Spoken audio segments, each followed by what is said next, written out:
tous, bienvenue sur le podcast Sonotone, le podcast qui libère la parole autour des sujets du bien vieillir. Je suis Emeline et je travaille pour l'Inesti, une entreprise sociale qui a pour objectif de mettre le numérique au service du secteur médico-social. Dans ce podcast, on s'adresse à toutes les personnes concernées par le vieillissement ou la fin de vie.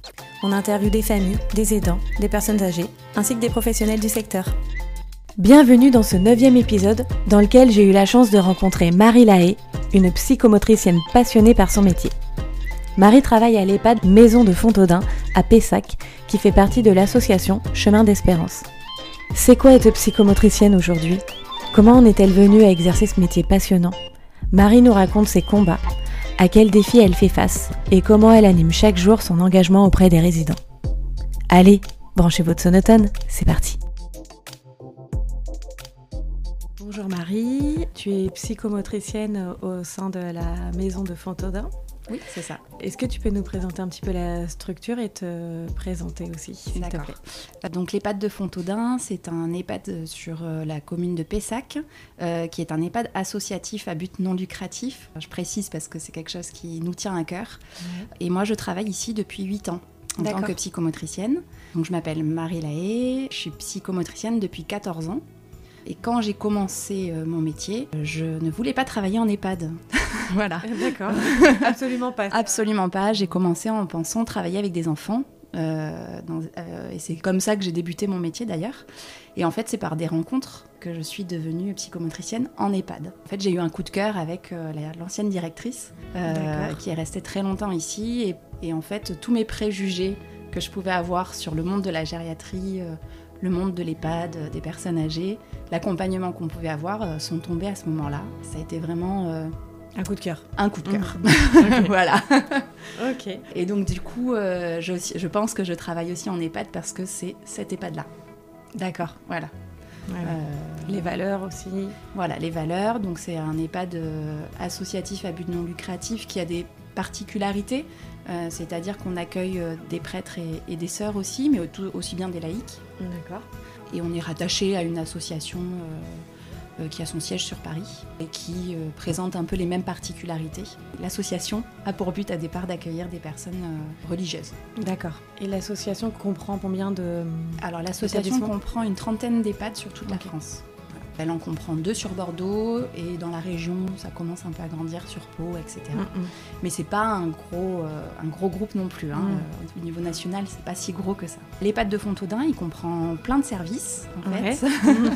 En fait, il y a 96 résidents qui sont accueillis ici. Ok. C'est pas mal. C'est pas mal. Donc c'est un EHPAD de taille maintenant classique, on va dire. Les petits EHPAD de moins de 80, ça n'existe plus trop. Donc il y a 96 résidents, on a une unité protégée. Donc pour des personnes qui ont des troubles du comportement un peu plus importants et qui ont besoin d'être dans un endroit sécurisé pour eux. Et puis on a un accueil de jour qui compte 10 places. On a une plateforme de répit de soutien aux aidants, un pôle ressources. Donc c'est un EHPAD qui est dynamique et très ouvert à la fois dans ses projets intérieurs et internes et à la fois sur les projets... qui mène sur l'extérieur et le domicile auprès des personnes âgées et des aidants. Voilà. Ok.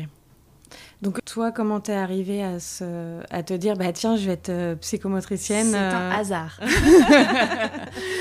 C'est un hasard. Comme beaucoup de personnes, je connaissais pas le métier de psychomotricienne. En fait, j'ai fait médecine. Sur Bordeaux, il fallait faire la première année de médecine pour être kiné ou ergothérapeute ou psychomotricien. Et moi, je voulais être kiné au départ, ne connaissant pas du tout le métier de psychomotricien. Et progressivement, j'ai appris ce que c'était. Et quand je suis rentrée en formation, j'ai eu le concours de psychomotricien et pas de kiné. Du coup, j'ai décidé d'aller quand même à l'école de psychomotricité en sachant globalement ce que c'était, mais pas vraiment encore. Et j'ai découvert un peu sur le tas au cours de mes études, en fait. Voilà. C'était un peu un non-choix. C'est un peu un non-choix au départ, en sachant que je savais que j'étais toujours dans le soin, quand même.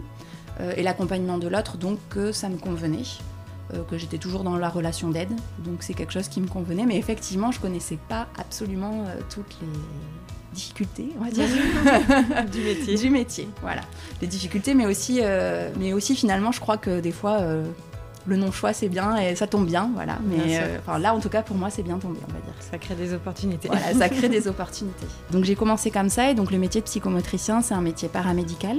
Donc on a un diplôme d'État à la fin, et au même titre que les kinésithérapeutes, les infirmiers, les ergothérapeutes, on passe un diplôme, et il faut ce diplôme absolument pour exercer. On ne peut pas être psychomotricien sans avoir eu ce diplôme-là. C'est une école qui dure 3 ans. Okay. Voilà. C'est un peu un métier qu'on apprend aussi en étant auprès des patients. Hein. Donc la théorie c'est bien, mais il faut pratiquer. Et donc du coup, moi j'ai fait beaucoup de stages auprès d'enfants et dans le handicap moteur surtout. Et dans le polyhandicap, donc avec des enfants et des adolescents handicapés moteurs, avec une déficience intellectuelle sévère et des troubles relationnels associés. Donc vraiment un handicap très lourd. En tant que psychomotricienne, est-ce que tu peux nous expliquer ce que tu fais un peu tous les jours ? En quoi ça consiste ? En quoi ça consiste ? Alors, le métier de psychomotricien, déjà, on va essayer d'en donner un peu une définition parce que c'est pas forcément facile de se représenter ce que c'est, surtout, je pense, dans notre culture. Où on est habitué à segmenter le corps humain en ses fonctions. Donc il y a les membres qui servent à bouger, le cerveau qui sert à réfléchir, et puis notre psychisme et notre vie affective qui nous sert à être en relation avec les autres, à être bien avec soi-même, etc. Et puis après, tout l'aspect cognitif qui nous permet de comprendre le monde. Et en fait, on a l'habitude de, même quand on va à l'hôpital, on va chez le cardiologue, on va chez le gastro-entérologue, on segmente en fait. Le métier de psychomotricien, c'est vraiment une approche globale en fait, où on prend la personne dans sa globalité et on essaie de comprendre sa façon qu'il a de fonctionner avec lui-même et avec les autres en fonction des différents aspects, donc la motricité, l'aspect cognitif et l'aspect psycho-affectif.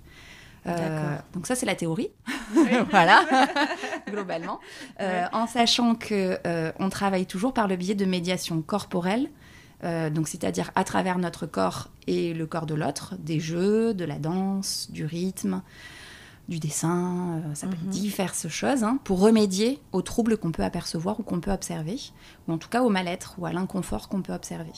Donc le métier de psychomotricien, globalement par exemple, si on peut faire la différence avec le métier de kinésithérapeute ou le métier de psychologue, parce que c'est les deux qu'on connaît le mieux.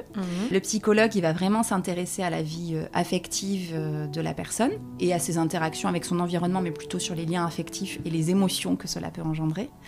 Le kinésithérapeute, je sais pas moi, si on a une jambe cassée, on s'est fait une déchirure musculaire, il va rééduquer le membre cassé, rééduquer le muscle qui fonctionne pas bien. Le psychomotricien, par exemple, si une personne âgée est tombée, on va prendre cet exemple-là qui est assez concret, parce que en plus c'est une des choses qui arrive très fréquemment. Une personne âgée, elle peut ne pas avoir de fracture et pourtant elle peut ne plus avoir envie de se lever, elle peut ne plus avoir envie de marcher, elle peut avoir peur de marcher, etc., etc. Et le psychomotricien, du coup, il va agir sur le fait que la personne ne se sente plus capable de marcher parce qu'elle a des émotions négatives, donc qui agissent sur sa motricité, qui l'empêche d'aller en relation avec les autres. Et donc, du coup, elle va travailler sur ça, sur le fait de reprendre confiance en ses capacités internes, dans son propre corps, dans ses appuis, dans son équilibre, pour ensuite pouvoir, dans le fait de s'apaiser sur ces émotions-là, sur son angoisse, pour ensuite pouvoir reprendre une action sur son environnement et sur la marche, etc. Donc voilà. La reprise de confiance, c'est en amont. Oui, c'est en amont et c'est aussi par l'expérience, en fait. C'est aussi par l'expérience, en fait. Quand on a des expériences motrices positives... Oui, d'accord. Donc c'est les deux en même temps. C'est les deux en même temps, en fait. C'est un peu une boucle.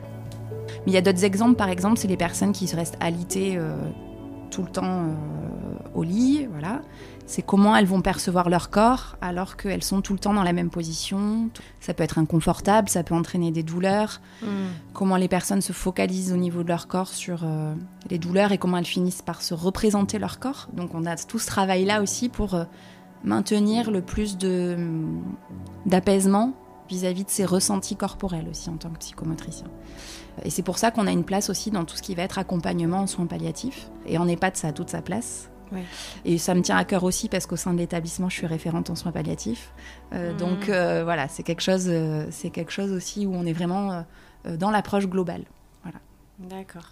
Et en soins palliatifs, par exemple, qu'est-ce que tu fais ? Par exemple, je peux proposer des massages du corps. Alors, c'est pas comme des kinés, hein, c'est pas l'objectif, c'est pas d'enlever les contractures, etc. Mais c'est vraiment de réunifier les sensations du corps pour que la personne se sente apaisée et qu'elle ait un moment à elle où on parle pas de la maladie, on parle pas Okay. On évite de parler de la douleur, on ne focalise pas sur les endroits du corps qui peuvent être douloureux et on réunifie vraiment la sensation globale. Ça, c'est quelque chose qu'on peut faire souvent, ou des séances de relaxation, de sophrologie.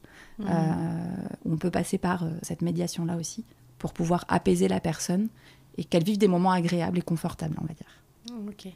Quand on est psychomotricien dans un établissement, dans un EHPAD en tout cas, on est le seul professionnel paramédical autre que les infirmiers. Les kinés interviennent en libéraux. Et c'est très rare qu'on ait un ergothérapeute avec nous, qui est une autre profession paramédicale, et on nous confond souvent. Et donc, on doit souvent, enfin en tout cas moi je dois souvent, faire des tâches qui ne sont pas liées à mon métier. D'accord. Voilà. Donc il y a du dépassement de fonction, on va dire. En tout cas, bon, c'est comme ça ici. Donc je m'occupe aussi de l'installation, de la mise en place des fauteuils roulants, des déambulateurs, des matelas à air, du matériel pour aider à faire les transferts, etc. Donc ça occupe une partie de ma journée, parce que ça, c'est indispensable à la personne directement dans son autonomie. C'est une urgence presque. Voilà. Donc il y a cette partie-là. Ensuite, il y a la partie vraiment de mes suivis que je peux faire, qui sont soit individuels, soit en groupe. Donc il y a aussi des groupes qui peuvent être faits, un atelier danse par exemple, toutes les semaines, et les personnes viennent faire de l'expression corporelle. Voilà.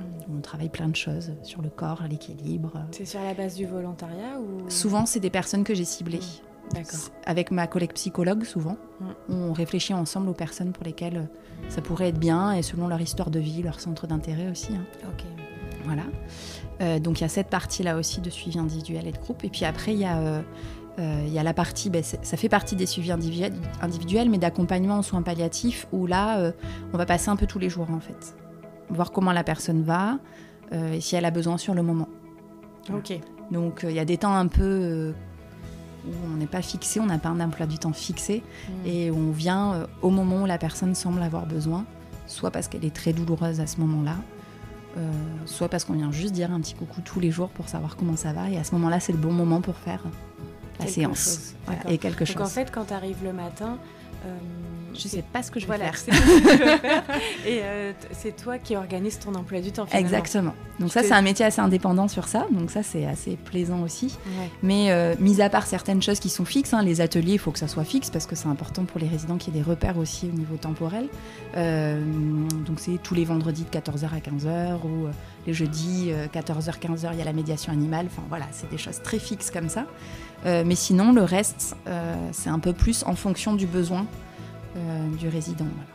Il y a des résidents qui repèrent notre bureau, juste par exemple, et qui viennent tous les matins et qui passent 35 minutes dans notre bureau juste pour être avec nous, avec moi et ma collègue psychologue, parce que ça leur fait du bien. Voilà. Donc et c'est quelque chose où on ne peut pas... Oui, bien sûr. Voilà. Vous ne pouvez pas le prévoir, c'est un peu de l'urgence. C'est quelque chose qui n'est pas prévisible. Oui, exactement. Et c'est un peu une chance dans notre métier et en EHPAD, parce qu'on a le temps de prendre le temps avec les résidents. Contrairement à beaucoup d'autres soignants, infirmiers, aides-soignants, où eux, c'est compté, on va dire. Leur temps est compté. Y a-t-il des psychomotriciens dans tous les EHPAD ? J'ai pas l'impression. Alors, il y a eu le plan Alzheimer qui a eu lieu 2008-2012, je crois, qui recommandait qu'il y ait soit un psychomotricien, soit un ergothérapeute en établissement, en EHPAD. Donc, pas forcément sur des temps complets. Parfois sur des services particuliers, comme ce qu'on appelle les PASA. Nous, on n'en a pas à Fontaudin, mais c'est un pôle d'activité et de soins adaptés, où c'est des personnes qui ont des troubles cognitifs et qui vivent en EHPAD, et qui viennent passer la journée. Donc souvent, les psychomotriciens ou ergothérapeutes sont responsables. Mais il n'y en a pas dans tous les établissements, effectivement. C'est quelque chose quand même qui tend à se développer. Et c'est quoi la différence avec l'ergothérapeute L'ergothérapeute, alors nous, le psychomotricien, il agit vraiment sur... les compétences de la personne en interne. Et l'ergothérapeute, il va essayer de pallier les difficultés de la personne par la mise en place de matériel. D'accord. Voilà. Donc c'est plus externe. C'est plus externe, c'est une aide extérieure. La mise en place de fauteuils parce qu'il n'arrive plus à se déplacer, ou d'une aide externe, un déambulateur parce qu'il n'arrive plus à marcher et qu'il a besoin de se sécuriser. Donc c'est vraiment des métiers complémentaires en fait. Mais il n'y a pas les deux professions. C'est rare qu'il y ait les deux. Ouais. Et la psychologue, elle est indépendante ? Non, elle est salariée de l'établissement. Elle travaille à 70% sur l'EHPAD et à 30% sur l'accueil de jour en tant que chef de service. D'accord. Voilà. Ah oui. Voilà. Vous êtes... On est multitâches. Ouais, polyvalente. On est polyvalente. Et en sachant que j'ai aussi un autre rôle dans la structure. Oui. Je suis responsable d'un pôle ressources. Et un pôle ressources, c'est un service qui est sur la prévention de la perte d'autonomie et la prévention des fragilités des seniors. Et du coup, c'est ouvert sur la ville de Pessac. Donc, c'est au service de tous les seniors de plus de 60 ans de Pessac. Et on met en place des actions pour les aidants, les seniors qui sont angoissés, stressés, etc. Les seniors qui ont des problèmes de sédentarité, qui n'arrivent pas à faire du sport ou d'activité physique, etc. C'est super. Plein de choses, et donc ça, c'est au sein de Fontodin ? Oui, ça c'est au sein de Fontodin aussi.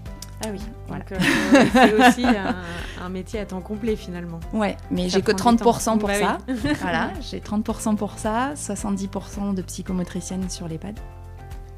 D'accord, ouais. Mais il faut gérer partager les- son temps entre tout ça. Voilà. Ok. Voilà, globalement. Et dès qu'une personne arrive, est-ce qu'il y a un processus d'accueil ? Tu vas voir la personne, tu te présentes, tu fais un espèce de bilan, de diagnostic. Alors en fait, pour chaque personne qui arrive, on lui laisse un peu le temps de prendre ses repères, bien entendu, mais forcément qu'on va se présenter. Il y a des personnes, c'est plus rapide que d'autres parce qu'elles sont moins autonomes. Donc dans la semaine suivant son arrivée, on va déjà bien les connaître. Voilà. Mais ça, c'est valable pour chacun des professionnels. Donc c'est-à-dire que l'infirmier va faire un petit recueil de données sur les antécédents médicaux. La psychologue, elle va recueillir l'histoire de vie, les centres d'intérêt, l'histoire familiale un petit peu. S'il y a des antécédents aussi au niveau psychologique, elle va faire un petit entretien avec le résident qui arrive. Et moi aussi, en tant que psychomotricienne, je vais les rencontrer pour voir s'ils ont des difficultés. Donc, il y a un bilan psychomoteur qui peut être fait. Selon le niveau de dépendance de la personne, c'est pas forcément évident de le faire. Et du coup, ça se base beaucoup sur l'observation, en fait. Progressive, au sein d'activités où petit à petit, on va comprendre un peu les problématiques de la personne. Alors, pourquoi je dis ça ? Parce qu'un bilan psychomoteur, il en existe pour les personnes âgées en EHPAD, mais c'est assez récent. Et parfois, on peut pas... Ils sont plus en capacité de répondre à des consignes, etc., etc. Donc là, on les met pas en échec et on essaie de faire autrement. D'accord. Voilà. Mais c'est vraiment apprendre à les connaître et à observer un peu qui ils sont et ce qu'ils sont. Voilà.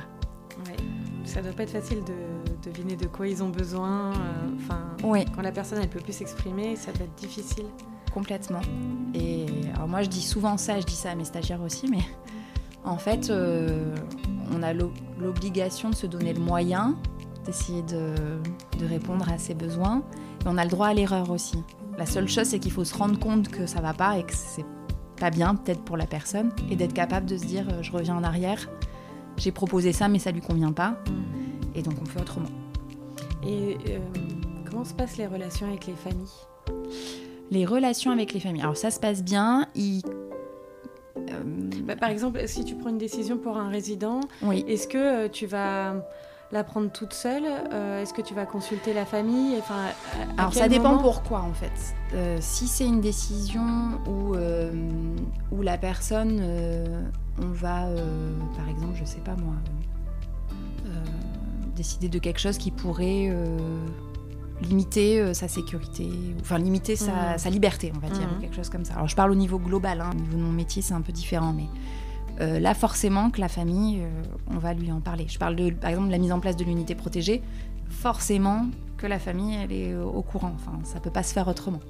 Moi dans mes suivis individuels, c'est plus informel. Voilà, c'est ce que je me demandais. Ouais, c'est plus informel en fait, c'est-à-dire que c'est quelque chose qu'on décide dans l'établissement, dans le projet d'accompagnement personnalisé de la personne, que je vais utiliser telle ou telle médiation, que je compte m'occuper de telle ou telle personne. Mais c'est plus une décision collégiale avec les infirmiers, la psychologue, le médecin, etc. Et ensuite, lors de la présentation du projet d'accompagnement personnalisé, ils sont au courant de ça. Mais on va dire qu'ils sont rarement contre les familles, parce que c'est souvent des trucs qui sont chouettes qu'on leur propose.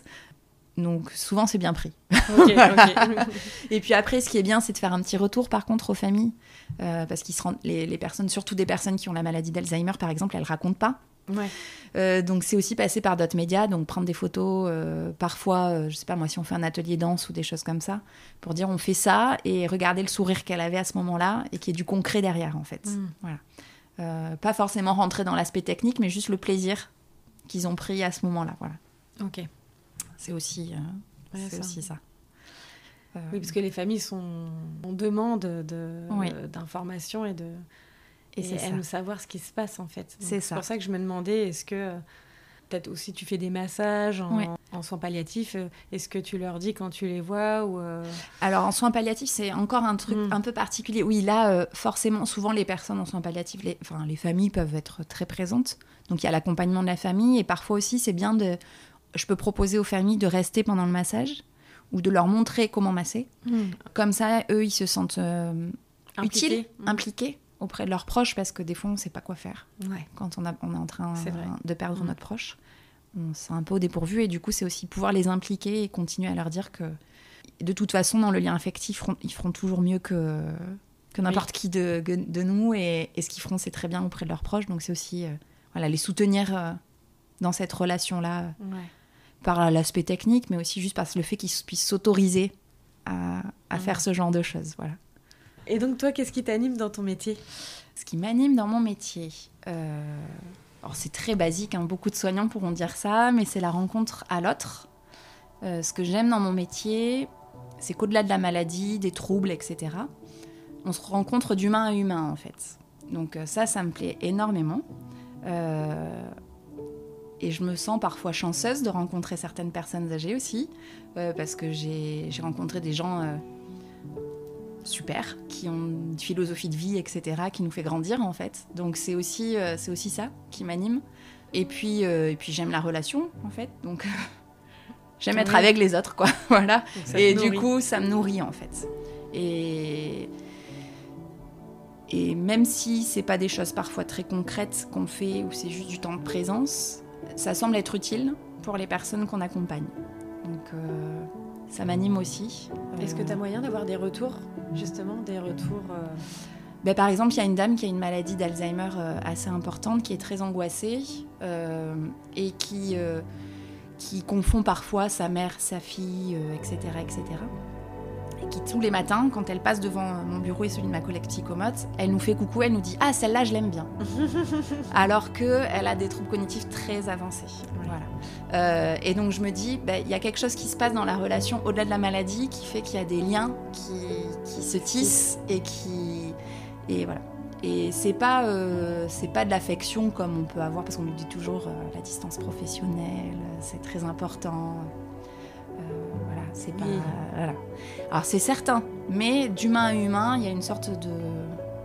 On fait tous partie du même monde, de la même humanité, et voilà, on reste en relation comme ça. Voilà. C'est très utopique ce que je dis, c'est un peu bisounours, mais moi c'est ce que je ressens en tout cas. Ouais, voilà. Ouais, non, c'est pas bisounours du tout, c'est humain. Ouais, voilà. Et en tant que psychomotricienne, est-ce que tu peux nous dire... c'est quoi ton principal combat ? Mon principal combat, j'en ai plusieurs, on va dire. Si on s'axe juste sur le métier de psychomotricien, c'est que ce métier soit reconnu pour ce qu'il est, en tant que tel, et pas pour combler toute... J'ai dit que je faisais beaucoup de choses, alors c'est très intéressant, mais je peux aussi dire qu'on comble pas mal les trous en faisant d'autres missions. Donc peut-être ça. Quand tu disais ça tout à l'heure, je voulais te demander... les missions que tu fais, c'est les missions de quelqu'un d'autre ? Est-ce que ce sont des missions qui sont attribuées normalement à une autre fonction ? Par exemple, la mise en place de fauteuils, etc., c'est censé être le travail d'un ergothérapeute. Moi, je n'ai pas du tout de formation sur ce sujet-là. D'accord. J'ai appris sur le tas, j'ai appris en me questionnant, en demandant, voilà, mais je n'ai pas du tout de formation sur ça. À mon école, on ne nous apprend pas ça. Donc une personne qui doit s'occuper de ça, qui n'est pas là en fait. Voilà, qui n'est pas là parce que moi je suis à temps plein et que du coup il faut accepter de dépasser ses missions pour accepter ou pas. Mais si on veut pas précariser son poste, on est des salariés et il y a des salariés, il y a des choix à faire quoi. Ouais. Voilà. Donc en tant que psychomotricienne, ça serait ça mon combat. Mon combat, ça serait peut-être aussi qu'il y ait plus de budget alloué pour des actions non médicamenteuses, des thérapies non médicamenteuses. En fait, ce qu'on ne sait pas trop, c'est que dans les EHPAD, en fait, on répond à des appels à projets pour avoir de l'argent, pour monter des projets un petit peu autres. Donc, pour faire un atelier danse, par exemple, si moi, je l'anime toute seule, il n'y a pas besoin de budget autre. Mais si je veux faire un truc un peu particulier, avec en plus une danse thérapeute ou une chorégraphe, ou etc., il faut que je fasse un appel à projet où je réponds à quelque chose et on nous alloue un budget. Voilà. Donc ça se fait auprès la G2R, Malakoff, il y en a plein, quoi. Voilà. La conférence des financeurs du département, il y a plein d'endroits comme ça qui peuvent nous allouer des budgets, mais ça demande du temps. Et donc, il faut être motivé et s'investir dans ça pour pouvoir monter ces projets-là. On n'a pas l'argent sinon. C'est pour que les gens sachent globalement, les familles et tout ça. En pratique, tu peux avoir ce temps-là pour travailler un peu sur ces appels à projets? Eh ben, on le fait avec ma collègue psychologue et avec ma collègue responsable des soins aussi. Donc là, on a les clowns stéthoscopes qui viennent depuis maintenant 4 ans et demi, 5 ans ici. Ils viennent tous les 15 jours. Donc les clowns stéthoscopes, c'est la même association de clowns thérapeutiques, on va dire, qui interviennent dans les hôpitaux des enfants et qui ont une formation spéciale en gériatrie pour intervenir auprès de personnes isolées par la maladie neurologique, souvent, ou neurodégénérative, ou avec des troubles de la communication, etc. Donc voilà. Donc là, ça, par exemple, c'est un projet qu'on a monté et qu'on refait tous les ans pour avoir de nouveau de budget pour qu'ils puissent revenir. Ok. Donc c'est pas pérennisé. On a fait un atelier de danse aussi, on a fait un atelier pour de l'art-thérapie, un appel à projet pour l'art-thérapie. Donc on trouve le temps, mais on peut pas les multiplier, quoi. Oui. Voilà. On a un budget qui est alloué par l'ARS tous les ans, qui est stable. C'est une enveloppe que l'ARS nous donne. Et au sein du pôle ressources de Fontaudin, on met en place des ateliers de relaxation, des ateliers d'activité physique adaptée, des ateliers mémoire, un café numérique. Et on fait aussi des groupes de parole pour les aidants. Donc pour les aidants qui vivent encore à domicile. Cette année, on vient de monter 2 autres groupes pour les aidants. Un groupe, parce que une fois que la personne est entrée en EHPAD, on dit elle est plus aidante. C'est un peu raide. Ouais. Et je pense que tout le vécu qu'il y a eu avant fait que la personne doit s'adapter. L'accompagnant, l'aidant, doit aussi s'adapter au fait de plus devoir s'occuper de son proche tous les jours, au fait de devoir avoir confiance dans l'établissement, au fait de devoir... Il y a beaucoup de choses qui se jouent. La culpabilité, il y a énormément de choses. Et du coup, on a monté un groupe sur l'entrée en EHPAD de mon proche. D'accord. Voilà. Donc c'est ouvert pas aux personnes uniquement qui ont leurs proches qui rentrent à l'EHPAD de Fontaudin, mais vraiment sur toute la Gironde, plutôt la Cube bien sûr géographiquement, mais vraiment sur ça. Et on fait un autre groupe aussi qui est un groupe de prévention des troubles musculo-squelettiques pour les aidants, parce qu'on sait qu'à domicile, les troubles musculo-squelettiques, c'est les maux de dos, le mal de dos, le mal, etc. partout. Parce qu'on est obligé de mobiliser son proche, parce que même s'il y a un service infirmier qui vient, même s'il y a un service d'aide à domicile, des fois, ça tombe sous... les besoins sont présents, même si les aides ne sont pas présentes. Donc c'est l'aidant qui aide la personne à se mobiliser. Du coup, on met en place un groupe de formation pour apprendre les bons gestes, pour ne pas se faire mal quand on est aidant. Voilà. Okay. Donc ça, c'est autofinancé par le pôle ressources. Il n'y a pas besoin de faire d'appel à projet. Il faut juste être un peu innovant et réfléchir aux besoins, en fait, que pourraient avoir des seniors ou des aidants. Oui, ça fait appel à la créativité. Oui, puis eux peuvent suggérer. Et eux peuvent suggérer aussi. Et on fait des rencontres avec les autres professionnels du territoire aussi. Voilà.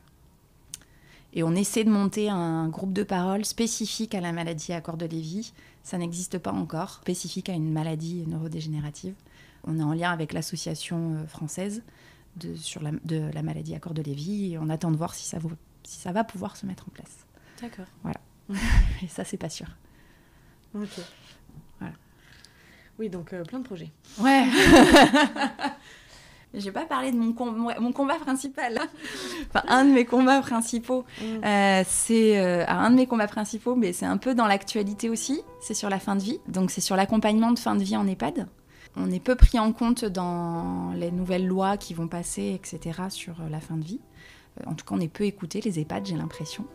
Alors, il y a 2 choses. Il y a la première chose, c'est que j'espère que dans la loi, tous les départements pourront être dotés de services de soins palliatifs, parce qu'il faut savoir qu'on parle de la fin de vie, voire du suicide assisté, de l'euthanasie, etc. Mais il y a un pourcentage assez important en France de départements qui n'ont aucun service de soins palliatifs. Donc déjà commencer par là, peut-être. Et ensuite en EHPAD, c'est qu'on nous demande de faire le service de soins, le travail d'un service de soins palliatifs, d'accompagner les personnes en fin de vie à moyens constants. Donc il faut savoir qu'on n'a pas de budget en plus, etc. pour faire ce travail-là. Comme on nous demande de prendre en charge des résidents qui viennent de tomber, d'avoir une fracture parce qu'ils ne peuvent plus aller en SSR, en service de soins de suite et de réadaptation. Mais c'est à moyens constants. Donc on est devenu un peu les lits d'aval, je ne sais pas comment on dit, des hôpitaux. Voilà. Mais à moyens constants en fait. Donc ça c'est un peu mon combat aussi, c'est qu'on soit reconnu dans notre reconnu et revalorisé financièrement, je parle. Voilà, pour faire ce travail-là correctement en fait. Accompagner à la fin de vie. Accompagner à la fin de vie. Avec les moyens nécessaires. Avec les moyens nécessaires, c'est ça. Parce que ça prend plus de temps.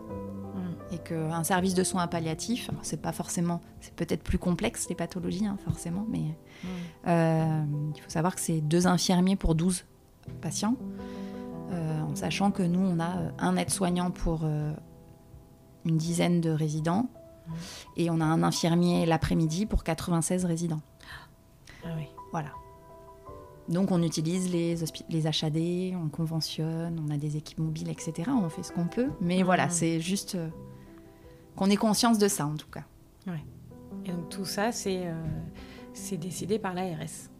En fait, c'est les dotations. Nous, on est un établissement associatif à but non lucratif, et donc ça veut dire qu'en fait, le département et l'ARS, le conseil départemental et l'ARS se mettent d'accord pour donner tant de budget en fonction du nombre de résidents qu'on a et du niveau de dépendance de nos résidents. C'est un peu complexe, il y a un calcul savant qui doit être fait. Voilà, c'est ça. Et du coup, en fonction de ça, ils allouent un budget du nombre de soignants et en fonction de ça, va dépendre le nombre d'infirmiers, d'aides-soignants, etc., etc. Comme on est un EHPAD associatif à but non lucratif, tout ce que payent les résidents repart est utilisé. En fait, il n'y a pas d'actionnaire. Voilà, à la fin de l'année, notre objectif, c'est d'être à 0. Sur le plan financier, d'être à l'équilibre. Ouais. Voilà. Et donc, on ne peut pas faire de dépenses supplémentaires en soignant si on ne nous a pas alloué une enveloppe supplémentaire, quoi. Donc, c'est vraiment une question de politique de santé. Ouais. Si tu avais le pouvoir de changer quelque chose, qu'est-ce que tu changerais ? Outre l'allocation de budget. Oui, parce que forcément, j'allais répondre ça. Oui. Non, mais oui, non, il y a plein de choses qu'on pourrait faire aussi sur le domicile, sur l'accompagnement des aidants à domicile. On en a beaucoup parlé de ça, occupez-vous de vos proches à la maison, mais quels moyens sont mis en place pour le domicile ? Enfin, il y a Toi, plein de... t'aurais pu faire ça, non ? Faire du domicile ? Oui. J'en ai eu fait. J'en ai eu fait à titre libéral un petit peu, et j'en ai eu fait parce que je suis un peu intervenue au sein de la plateforme de répit et de soutien aux aidants qui intervient à domicile, mais c'est pas suffisant en fait. Comme les personnes qui accompagnent leur mari par exemple, qui sont toujours en activité professionnelle, ça les met dans des situations qui sont très très compliquées, je pense. Voilà. Donc c'est bien de vouloir dire le domicile jusqu'au bout, mais à quel prix pour l'aidant ? Comment les accompagner pour que ça soit fait correctement, sans souffrance ni pour l'aider, la personne malade, ni pour l'aidant aussi, qui s'oublie souvent. Donc voilà, il y a toujours... Donc il y a ça, il y a tout un truc sur ça. Et après, juste... Il